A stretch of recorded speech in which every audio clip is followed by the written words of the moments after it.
नमस्कार बंधुगण बंधु माने आपण मानकु आजिर एही ज्योतिष कार्यक्रम को स्वागत।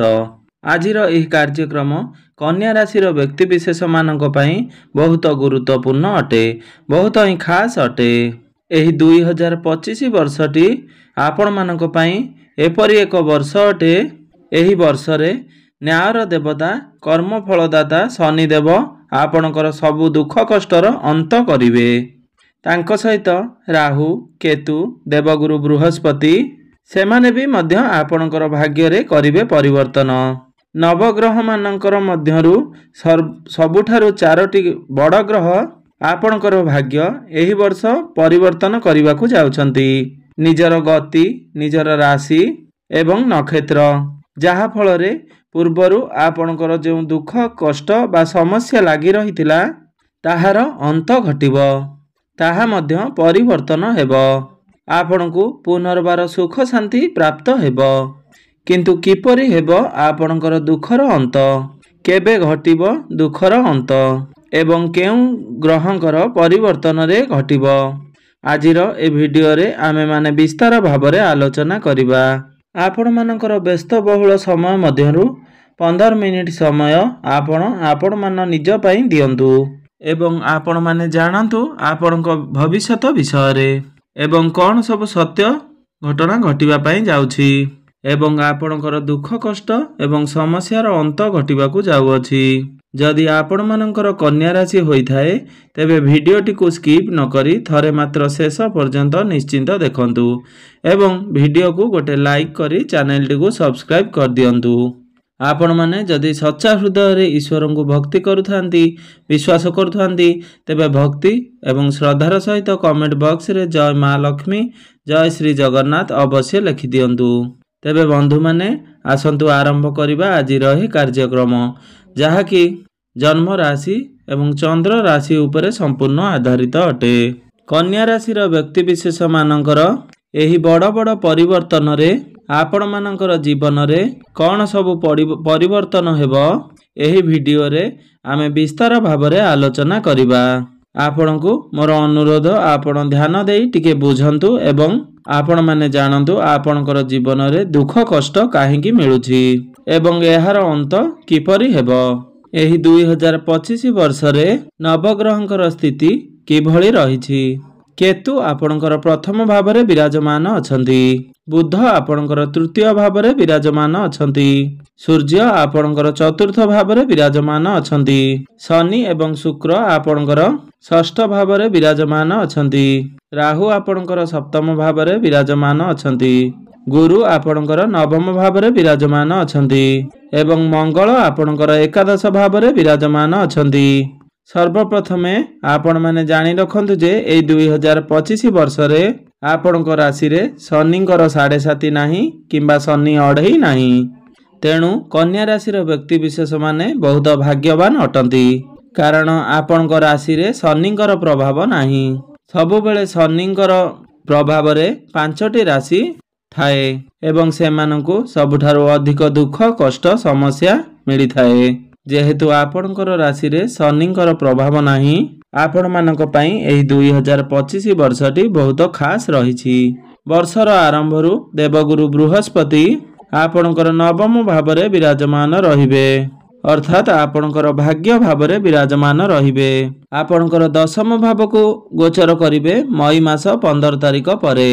जेउ दंपति माने संतान संतति को नहीं चिंतार रहुथिले सेमानकर संतान प्राप्ति पई सबुठारु भल समय होउछि एवं मई मास 15 तारिख पूर्वरु आपण मानकर बहुत भल समय रहिबो कारण देवगुरु आपणकर भाग्यर भावरे विराजमान अछंती एवं आपणकर संतानर भाव को दृष्टि गोचर करूछंती। तेणु करी आपण मानक पई मई मास पूर्वरु बहुत भल समय रहिछि। आपण एही समय रे जदि फैमिली प्लानिंग पई चेष्टा करंती तेबे आपनकु निश्चिंत भावरे संतान प्राप्ति हेबो। ता सहित आपनक कुंडली रे जदि गुरु भल स्थिति रे थिबे बा मजबूत स्थिति रे रहिचंती तेबे आपनकु निश्चिंत भावरे संतान प्राप्ति हेबो। जेउ माने विद्यार्थी अछंती तांकर पाठ पढ़ा को नेई सेमानक पई एही मई मास 15 तारिख पूर्वरु बहुत भल समय रहिछि। एही समय रे जदि आपण कोनोसी एग्जाम देउछंती किंबा गवर्नमेंट सर्विस पई किछि प्रिपरेशन होई एग्जाम देउछंती तेबे आपणक पई शुभ शुभ फल प्रदान करिवे। आपणक शुभ शुभ फल प्रदान करिवा पई अधिक संभावना रहिछि।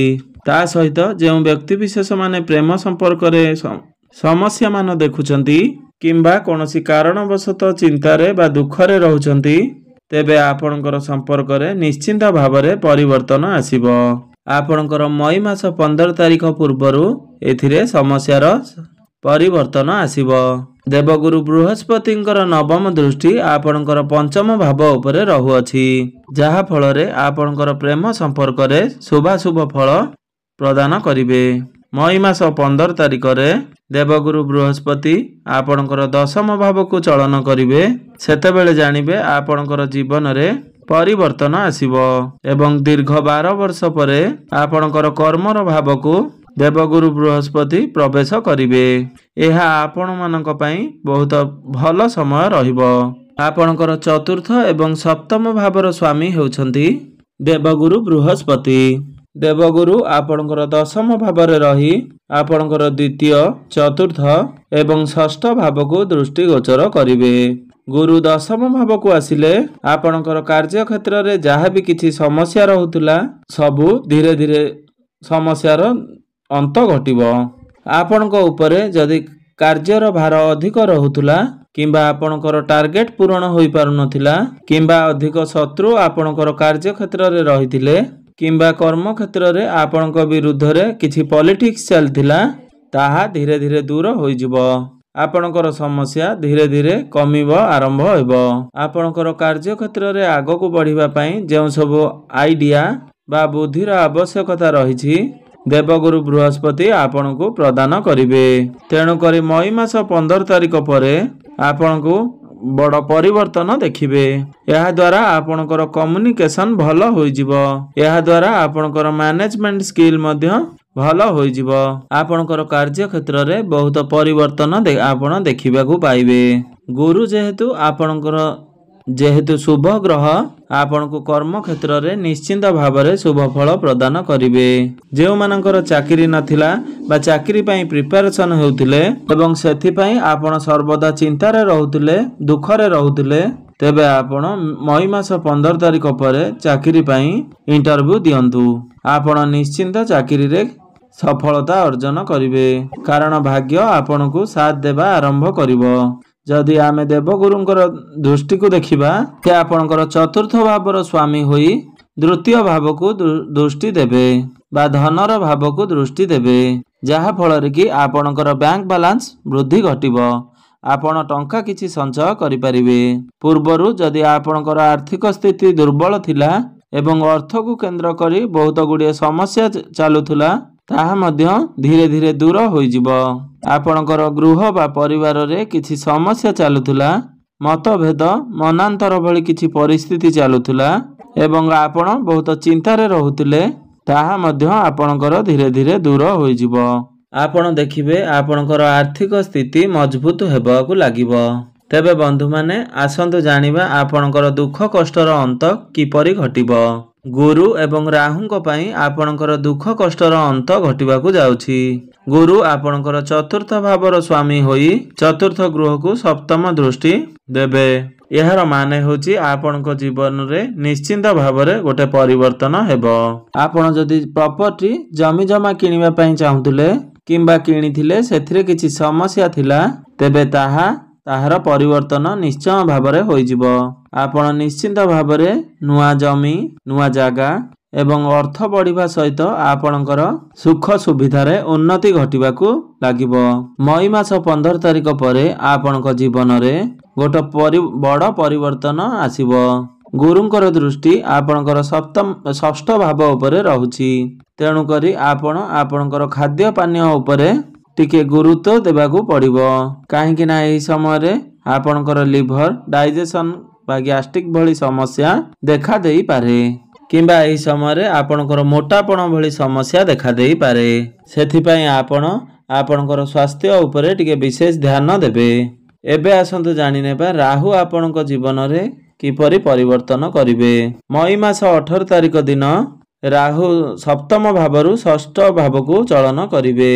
ଆପଣଙ୍କର ବୈବାହିକ ଜୀବନରେ ଯେଉଁ ସବୁ ସମସ୍ୟା ଲାଗି ରହିଥିଲା, କଳି ଝଗଡ଼ା, ମନମାଳିନ୍ୟ ଏବଂ ଆପଣଙ୍କର ମ୍ୟାରେଡ୍ ଲାଇଫରେ ଯେଉଁ ଅଶାନ୍ତି ହେଉଥିଲେ, ଆପଣଙ୍କର ବୈବାହିକ ଜୀବନରେ ଯାହା ବି କିଛି ସମସ୍ୟା ଚାଲୁଥିଲା, ଆପଣଙ୍କର ମଇ ମାସ 15 ତାରିଖ ପର୍ଯ୍ୟନ୍ତ ଏହା ଲାଗି ରହିବ। ଆପଣଙ୍କର ବୈବାହିକ ଜୀବନରେ ତାପରେ ଆସ୍ତେ ଆସ୍ତେ ପରିସ୍ଥିତି ସୁଧାର ଆସିବ। ଆପଣଙ୍କର ବୈବାହିକ ଜୀବନରୁ ଦୁଃଖ ଧୀରେ ଧୀରେ କମ୍ ହେବାକୁ ଲାଗିବ। ମଇ ମାସ 18 ତାରିଖ ପରେ ରାହୁ ଆପଣଙ୍କର ଷଷ୍ଠ ଭାବକୁ ଚଳନ କରିବେ। ଆପଣ ରୋଗ, ଋଣ, ଶତ୍ରୁରୁ ମୁକ୍ତି ପାଇବେ। ରାହୁ ଯେତେବେଳେ କୁଣ୍ଡଳୀର ତୃତୀୟ, ଷଷ୍ଠ ଏବଂ ଏକାଦଶ ଭାବରେ ରୁହନ୍ତି, ସେହି ଗୃହ ଗୁଡ଼ିକରେ ସେ ଶୁଭାଶୁଭ ଫଳ ପ୍ରଦାନ କରନ୍ତି। ତେଣୁକରି ଆପଣଙ୍କୁ ବହୁତ ଶୁଭ ଫଳ ଏହି ମଇ ମାସ 18 ତାରିଖ ପରେ ପ୍ରାପ୍ତ ହେବ ଏବଂ ଏହି ଫଳ ରାହୁ ଆପଣଙ୍କୁ ପ୍ରଦାନ କରିବେ। ଏବେ ଆସନ୍ତୁ ଜାଣିନେବା ଶନିଦେବ ଆପଣଙ୍କୁ କେଉଁ ପ୍ରକାର ଫଳ ପ୍ରଦାନ କରିବେ। ଶନି ଆପଣଙ୍କର ଷଷ୍ଠ ଭାବରୁ ବାହାରି ଆପଣଙ୍କର କୁଣ୍ଡଳୀର ସପ୍ତମ ଭାବକୁ ଚଳନ କରିବେ ଏବଂ ମାର୍ଚ୍ଚ ମାସ 29 ତାରିଖ ଦିନ ଏହି ଚଳନ ହେବ। ମାର୍ଚ୍ଚ ମାସ 29 ତାରିଖ ପରେ ମଇ ମାସ 18 ତାରିଖ ପର୍ଯ୍ୟନ୍ତ ଆପଣଙ୍କୁ ଆପଣଙ୍କର ବୈବାହିକ ଜୀବନ ଉପରେ ଟିକେ ବିଶେଷ ଧ୍ୟାନ ରଖିବାକୁ ହେବ। କାରଣ ଶନି ମାର୍ଚ୍ଚ ମାସରେ ସପ୍ତମ ଗୃହକୁ ଗୋଚର କରିବେ ଏବଂ ରାହୁ ସେ ଗୃହରୁ ବାହାରି ନଥିବେ। କାରଣ ରାହୁ ଆପଣଙ୍କର ମେ ମାସ 18 ତାରିଖ ପରେ କୁଣ୍ଡଳୀରୁ ବାହାରିବେ। ତେଣୁକରି ଏହି ମଝିରେ ଯେଉଁ ମାସେ 1.5 ମାସ ସମୟ ରହିଛି, ଶନି ଏବଂ ରାହୁ ଗୋଟିଏ ଗୃହରେ ବିରାଜମାନ ରହିବେ, ଯାହା ଫଳରେ ଆପଣ ଅଧିକ ପ୍ରୋବ୍ଲେମ ଫେସ୍ କରିବେ। ତାହେଲେ ଏହି ସମୟରେ ଆପଣ କାହାକୁ ଆଖି ବୁଜି ବିଶ୍ୱାସ କରିବେ ନାହିଁ। ଯଦି କେହି ଆପଣଙ୍କୁ ଅର୍ଥ ଧାର ମାଗେ, ତେବେ ଆପଣ କଦାପି ଧାର ଦିଅନ୍ତୁ ନାହିଁ। କାରଣ ଯେଉଁ ଗୃହରେ ଶନି ଏବଂ ରାହୁ ରହନ୍ତି, ସେହି ଗୃହରେ ଶ୍ରାପିତ ଦୋଷ ଲାଗିଥାଏ। ତେଣୁକରି ଆପଣମାନେ ଏହି 2 ମାସ ସତର୍କତା ଅବଲମ୍ବନ କରିବାକୁ ପଡ଼ିବ। କାରଣ ଆପଣମାନଙ୍କ ପାଇଁ ଏହି 2 ମାସ ସମୟ ବହୁତ ଖରାପ ରହିଛି। ଯଦି ଆପଣ ସାବଧାନତା ଅବଲମ୍ବନ କରନ୍ତି, ତାହେଲେ ଏହି 2025 ବର୍ଷଟି ଆପଣମାନଙ୍କ ପାଇଁ ମଙ୍ଗଳମୟ ହେବ। କିନ୍ତୁ ମଇ ମାସ 18 ତାରିଖ ପରେ ଆପଣଙ୍କର ଜୀବନରେ ବହୁତ ଭଲ ସମୟ ଆସିବ। ଆପଣଙ୍କର ଡେଲି ଇନକମ୍ ହେବ। ଶନିଙ୍କର ଦୃଷ୍ଟି ଆପଣଙ୍କର ପ୍ରଥମ ଭାବ ଉପରେ ରହିବ। ତେଣୁକରି ଆପଣଙ୍କ ଭିତରେ ଯେଉଁ କ୍ରୋଧ ଅଛି ବା ଗର୍ବ କରୁଛନ୍ତି, ତାହାକୁ ପଛରେ ପକାଇବାକୁ ପଡ଼ିବ। ଯଦି ଆପଣମାନେ କର୍ମ ଠିକ୍ ରଖନ୍ତି, ଆପଣଙ୍କର ଦୁଃଖ କଷ୍ଟର ଅନ୍ତ ନିଶ୍ଚୟ ଘଟିବ। ଏବେ ଆସନ୍ତୁ ଜାଣିନେବା କିଛି ସହଜ ଏବଂ ସରଳ ପ୍ରତିକାର ବିଷୟରେ। ଯେଉଁ ପ୍ରତିକାର ଗୁଡ଼ିକ କରିବା ଦ୍ୱାରା ଏହି ବର୍ଷ ଆସୁଥିବା ଅଶୁଭତ୍ୱ ଗୁଡ଼ିକ ଖଣ୍ଡନ ହୋଇ ଆପଣଙ୍କୁ ଶୁଭ ଫଳ ପ୍ରାପ୍ତି ହେବ ଏବଂ ଶନିଙ୍କର ପ୍ରଭାବରୁ ରକ୍ଷା କରିବ। ଆପଣ ପ୍ରତ୍ୟେକ ଦିନ ଶନିଙ୍କର ବୀଜ ମନ୍ତ୍ରର ଜପ 108 ଥର ନିଶ୍ଚୟ କରନ୍ତୁ। ତା ସହିତ ବୁଦ୍ଧଙ୍କର ବୀଜ ମନ୍ତ୍ରର ଜପ 108 ଥର କରନ୍ତୁ ଏବଂ ପ୍ରଭୁ ଗଣେଶଙ୍କର ପୂଜା ଆରାଧନା କରନ୍ତୁ। ଆପଣଙ୍କୁ ଶୁଭ ଫଳ ପ୍ରାପ୍ତି ହେବ। ଆପଣ ପ୍ରତ୍ୟେକ ଦିନ ଗାୟତ୍ରୀ ମନ୍ତ୍ରର ଜପ ଅବଶ୍ୟ କରନ୍ତୁ। ଆପଣ ଗୋମାତାକୁ କିଛି ଚାରା ଖାଇବା ପାଇଁ ଗୁରୁବାର ଦିନ ଦିଅନ୍ତୁ। ଆପଣଙ୍କୁ ଶୁଭ ଫଳ ପ୍ରାପ୍ତି ହେବ। ତେବେ ବନ୍ଧୁମାନେ, ବର୍ଷଟି ଆପଣମାନଙ୍କ ପାଇଁ ମଙ୍ଗଳମୟ ହେଉ, ଏହା ହିଁ ଈଶ୍ୱରଙ୍କ ନିକଟରେ ମୋର ଏତିକି ପ୍ରାର୍ଥନା।